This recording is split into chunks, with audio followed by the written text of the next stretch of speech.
ఒకవేళ అబ్రహాం గారిని అడిగామనుకోండి, అయ్యా నీ దేవుని యొక్క గుణం ఏంటి, నీ దేవుని యొక్క విశిష్టత ఏంటి అని అడిగితే 99 సంవత్సరాల వయసులో 99 సంవత్సరాల వయసులో అప్పటికి ముసలోడిని అని చెప్పి అందరూ ఎగతాళి చేస్తున్న వయసులో నా భార్య యొక్క గర్భం మృతతుల్యం అయిపోయినప్పుడు నా దేవుడు నన్ను పిలిచిన వాడు యెహోవా ఈరే అనే దేవుడు, నన్ను చూచిన దేవుడు నాకు గర్భఫలాన్ని ఇచ్చాడు, ఇస్సాకునిచ్చాడు, వాగ్దాన పుత్రుడిని ఇచ్చాడు.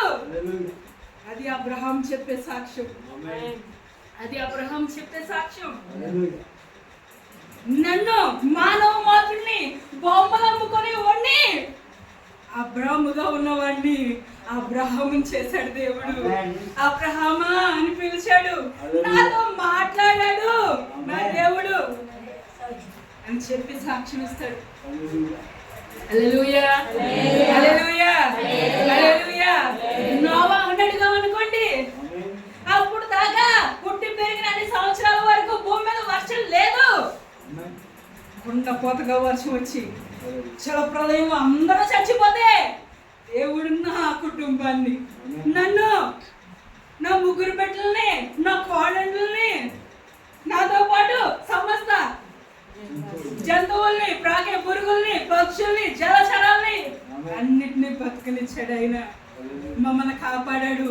ఆ జల ప్రళయం నుంచి 40 దినాలు ఉన్నటువంటి జల ప్రళయం నుంచి మమ్మల్ని సజీవుడిగా లేవనెత్తాడు దేవుడు. అది నోవాహు ఇచ్చే సాక్ష్యం. ఒకవేళ మోషేని అడిగితే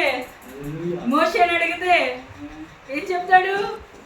తన మంచితనాన్నంతటినీ నాకు చూపించిన దేవుడు అని చెప్తాడు. హల్లెలూయా, హల్లెలూయా. మోషేకి ఏం చేశాడంట దేవుడు? మంచితనాన్నంతా చూపించేశాడు. ఆయన వెనక పార్శ్వాన్ని చూసే భాగ్యాన్ని ఇచ్చాడు. ముఖాముఖిగా నాతో మాట్లాడాడు నా దేవుడు.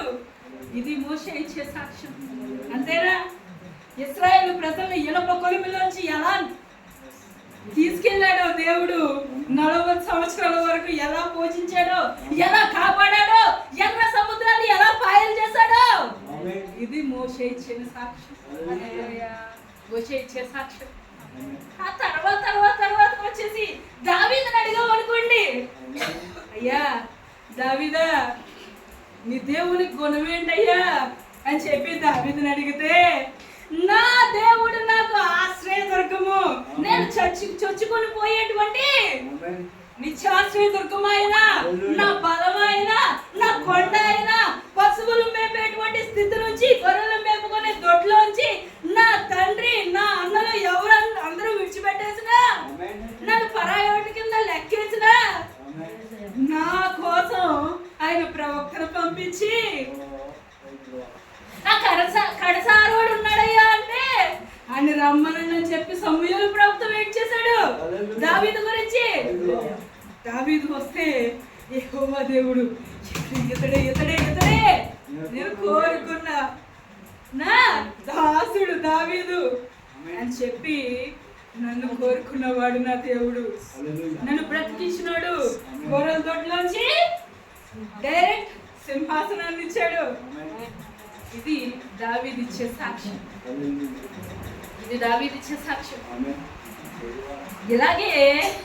ఇలాగే ఒక అమ్మ ఉందంట. ఏ అమ్మ అంటే పరమగీతాల్లో షోలమితి ఉందంట. ఆ అమ్మని అడిగారంట అక్కడ ఉన్న వాళ్ళందరూ కలిసి, వేరు ప్రియుని కన్నా నీ ప్రియుని విశేషమేమి అని అడిగితే ఆమె సాక్ష్యం ఇచ్చింది ఏంటో తెలుసా? 10,000లో అతి సుందరుడు నవాడు. 10,000 మంది ఉన్నా నేను నా ప్రియుణ్ణి గుర్తిస్తాను. అది అతని యొక్క ప్రత్యేకత. హల్లెలూయా. అపరంజిని పోలిన వాడు ఆయన.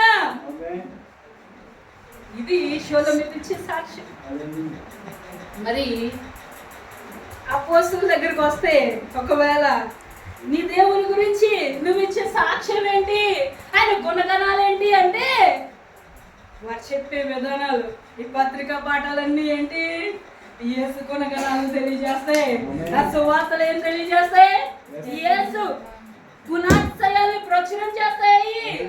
ఒకవేళ చచ్చిపోయిన లాజర్ని అడిగితే 3 రోజులు కుళ్ళిపోయిన శరీరాన్ని, నా దేహాన్ని తిరిగి బ్రతికించాడు, లేవనెత్తాడు. అది నా దేవుని యొక్క ప్రత్యేకత. హల్లెలూయా, హల్లెలూయా, హల్లెలూయా. మరి ఒకవేళ నన్ను ఈ ప్రశ్న అడిగితే మనం ఏం చెప్తాం? ఏం చెప్తామండి? నీ దేవుని యొక్క గుణాతిశయాలు ఏంటి అని చెప్పి నిన్ను ఎవరన్నా అడిగితే ఏం చెప్పాలండి? మిమ్మల్ని బ్రతికించేవాడెవడు? నీ తల్లిదండ్రులు నీకు రక్త మాంసాలు ఇచ్చారా? జీవాన్ని ఇచ్చారా?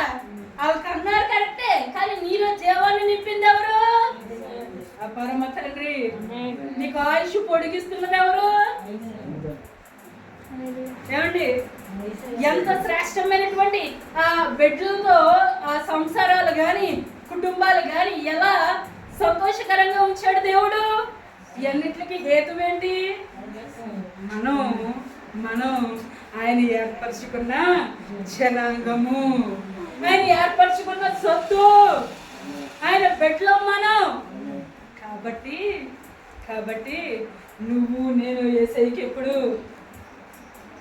ప్రత్యేకమైన దానను, యేసయ్యకు ప్రత్యేకమైన దానను. ఎవరు మనం? ప్రత్యేకమైన వారు. ఎందుకంటే ఆయన మన కోసం తన విలువగల ప్రాణాన్ని, విలువగల రక్తాన్ని మన కోసం చిందించాడు. మరి ఆయన గుణాతిశయాలను ప్రచురం చేయకపోతే ఎలాగా? గుణాతిశయాలను ప్రచురం చేయడం అంటే దేవుడికి ఇచ్చిన ఆయుష్ను బట్టి, దేవుడికి ఇచ్చినటువంటి మంచి ఆరోగ్యాన్ని బట్టి, దేవుడికి ఇస్తున్న పోషణను బట్టి, ఆధారాన్ని బట్టి నువ్వేం చేయాలి? దేవుణ్ణి గుర్తించాలి, గణపరచాలి. హల్లెలూయా, హల్లెలూయా, హల్లెలూయా. అలాగే ఆయన గొప్పతనాన్ని ప్రకటించాలంట. ఆయన గొప్పతనాన్ని ఏం చేయాలి? ప్రకటించాలి. మన కుటుంబంలోనే చెప్పలేకపోతే, మన ఇరుగు పొరుగు వారికే చెప్పలేకపోతే, మన బంధువులకే చెప్పలేకపోతే, ఇంకా బయట వాళ్ళకి ఏం చెప్తాం? చెప్పలేం. కాబట్టి ముందు కుటుంబ వ్యవస్థ నుంచి వ్యాప్తి చెందించాలి, ప్రచురించాలి, దేవుని ప్రేమను వెల్లడి చేయాలి, తెలియని వారికి చెప్పాలి ఖచ్చితంగా. దాన్ని బట్టి నీ బహుమానం ఎక్కడ ఉంటుందో తెలుసా? ఇక్కడ ఎవరు ఇవ్వకపోవచ్చు, లేదు ఇక్కడ నువ్వు పొందుకోకపోవచ్చు, కానీ బహుమానం ఎక్కడ ఉంటుందో తెలుసా?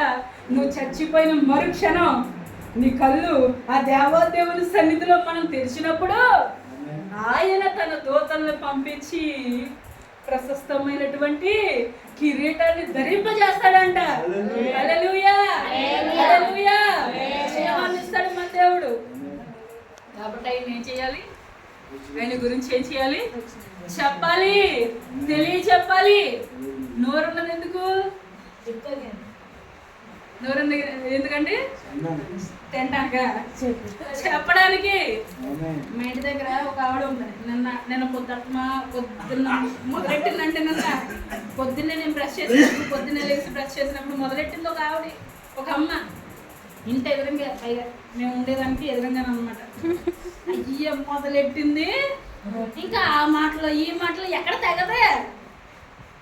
మధ్యాహ్నం అయిపోయింది, కొంచెం గ్యాప్ ఇచ్చారు, అంటే భోజనం చేస్తున్నట్టున్నారు నాకు తెలిసి, కొంచెం ఎనర్జీకి. మధ్యాహ్నం తర్వాత మళ్ళీ 2:30-3ంటికి మళ్ళీ మొదలెట్టేశారండి. ఇంకా సాయంత్రం వరకు దెబ్బలాట, తిట్టేసుకోవడం, దెబ్బలాడేసుకోవడం. అయ్యి బాబోయ్ అనుకుని నాకు అప్పుడు మాట గుర్తొచ్చింది. ఆహా, ఎడతెరుపులేని వాంతో సమానం అని చెప్పి దేవుడు చెప్పింది ఇదేనమాట. గయ్యాలతో పోరు ఎడతెరుపులేని బిందువులతో పడు బిందువులతో సమానం అన్నాడు సొలొమోను రాజు. హల్లెలూయా హల్లెలూయా. అలా తిట్టుకోవడానికి ఉపయోగించాలా మన నోరు? ఎందుకు? దేవుని స్తుతించడానికి. ఎల్ల వేళలా ఎల్లప్పుడు 113వ కీర్తనలో ఉంటది కదా, సూర్యోదయం మొదలుకొని సూర్యాస్తమయం వరకు యెహోవా నామము స్తుతినందదగినది. కాబట్టి ఎల్ల కాలము మనం ఏం చెల్లించాలి? స్తుతులు చెల్లించాలి. ఆ చెల్లించేటువంటి స్తుతి మన పరిస్థితులను మారుస్తుంది ఖచ్చితంగా. దేవుడి కొద్ది మాటలు దీవించును గాక. ఆమేన్.